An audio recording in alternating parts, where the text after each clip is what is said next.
নম্বর PT বললে আমরা কি ফাঁকা করে দাঁড়াবো, ঠিক আছে? কোমরে হাত থাকবে, তারপরে এক বললে ডান হাত বাবা দুই, ঠিক আছে? তাহলে আমরা 15 নম্বরটা করি।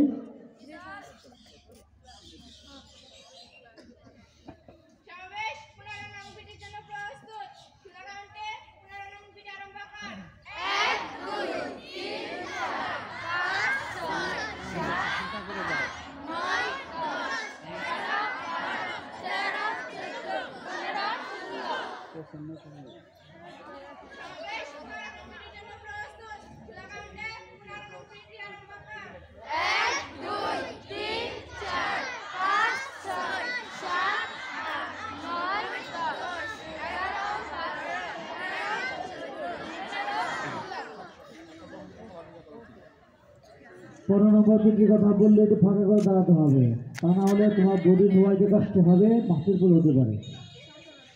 আপনার তো আরাম বোধ হবে দাঁড়িয়ে, তারপর 15 নম্বর পিটি করবো। আজকে 2বার করাইলাম, কালকে বাড়িতে একটু প্র্যাকটিস করবে, কালকে যেন আমরা ফিল্ডভাবে করতে পারি। আজকে কোন ক্লাস?